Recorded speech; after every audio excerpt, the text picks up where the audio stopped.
to him. How's the has anyone reached out to y'all in terms of promotion and business? We've had a couple talks early in the COVID situation. As soon as we got the release from Mayweather, but as I said, um, I wanted to hear just to know what was out there, but didn't love what was out there, and that wasn't really the direction I wanted to go. Again, my son was still pushing for that, but this is where we had to have a conversation. That I need you to follow me on this one. We did that in the early part of your career. They're gonna be there. Let us handle the next year to year and a half, and those guys are gonna be there. And I want them. I think I spoke to you about that before. I don't want them to just date you. I Mm, want them to pursue you. I want them. I want them to want to marry you, mm, not just take you out to dinner. So let us build you up. Get the some of the things we have to work out on. Get him out of the way. I liken him to like a Devin Haney. Devin Haney had a lot of knocks on him and a lot of things that were said about him early on and midway through his career. But one of the reasons why, the only one this didn't happen to, from my recollection, is Shakur Stevenson, is because we watched him go from a teenager to an adult fighter, and still only 21. mm. So you saw him trying to transform from an amateur to a professional. You saw his mistakes. You usually don't see those guys on TV until they're 15 fight, 16 fight, when you get rid of some of those things. So just like Dylan, he was on big cards from his second fight on. So any flaw is going to be highlighted. Any Sure. deficiencies. Ryan like that too. Ryan was like that too. So you'll hear them say, "Well, he's not this and he's that," and because you didn't see him. Well, look at LeBron. His first couple years, when you watching him grow, he wasn't mentally as mature as he is now. We would see him choke and things like that. Well, he's supposed to be doing that in his junior year of college, but we're watching him as a professional. So Sure. the same thing applies with Dylan. So now we get to back off. It's not the big spotlight. So when we come back on, we have a lot of those things corrected. Even Javante, when Javante came on, I think he had 15 fights. So Calvin got a chance to make that transformation from the Gotcha. to the pros without everybody seeing. So when he came on, I got rid of most of that stuff. So we get to step back, fix some things. Even though some things are great, some things we're working on, we get to fix those things. So when those lights, cameras come back on, oh, we ready, baby. Mm. So that's my mindset as far as promoters are going. They'll come. You put the right food out, the right scent out, the right blood out. The sharks are gonna come. Facts. They'll find us, no matter where we are. They'll find us. Facts. How good is Shakur? He's very good. Mm-hmm. Isn't he? He's everything that they say he is, and there's some they haven't even seen yet.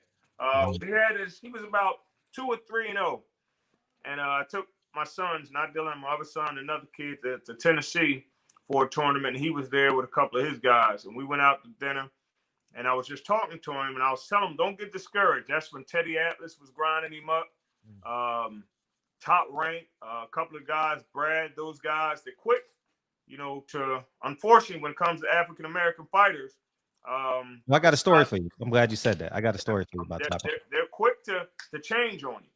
If you don't perform or have an outing as they see, they're quick to say maybe he's not what I thought. But I told him, I said, he's going to be like Andre Ward. The same thing that he's doing at this level, he's winning. It looks boring. When he fights at the highest level, he's going to do the same thing, and it's going to look impressive. But they want him to blow these guys out, and that's just not who he is. He was getting ready to go to the camp with Lomachenko, and they were scared to let him go because they said he don't take it easy. And that's when they jumped back on him when he went down there and was able to hang and even shine with Lomachenko. Sure. And then Top Rank realized we have something special there. But no, he's been that way for years as an amateur, And even as a professional, when they were having the knocks on him, it just wasn't what they wanted to see. Like Andre Ward was at one time. It wasn't until he was doing that at the high level that you said he's great. He was boring when he's doing it against C-class fighters. Sure. Mm-hmm. Yeah, I told you at the top of the interview, I interviewed Cameron Duncan yesterday. Mm-hmm. And Cameron Duncan yesterday, I asked him, is it true that Top Rank has a board in their office and it says black fighters over here, other fighters over here, they don't fight the black fighters? And I'm gonna try, it's my last video I just posted, but I'm gonna try and quote him.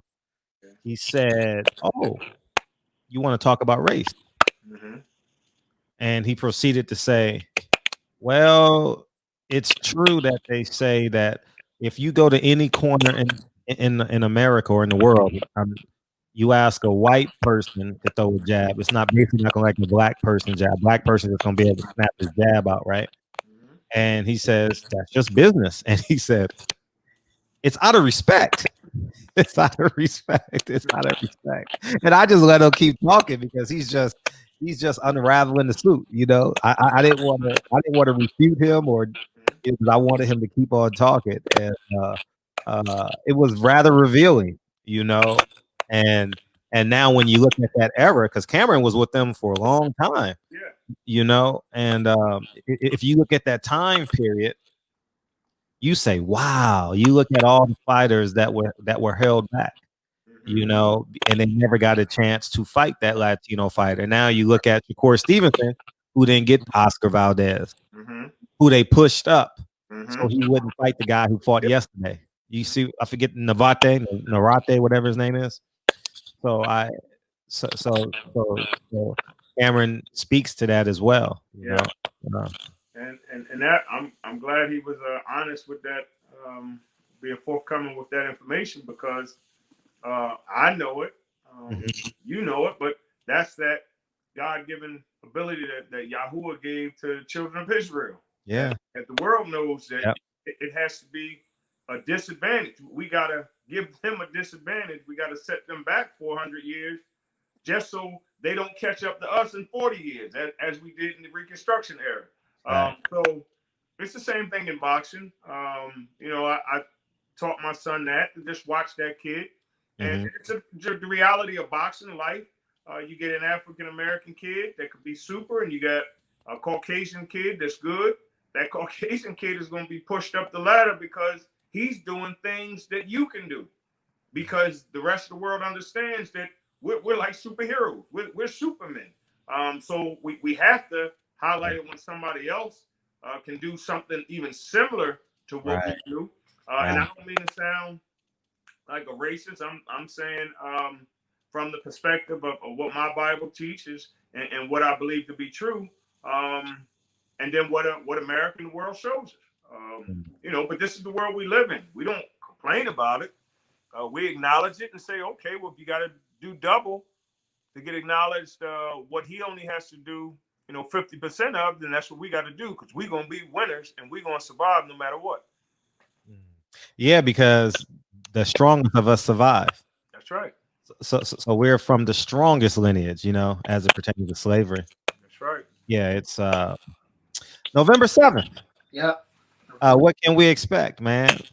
A great performance.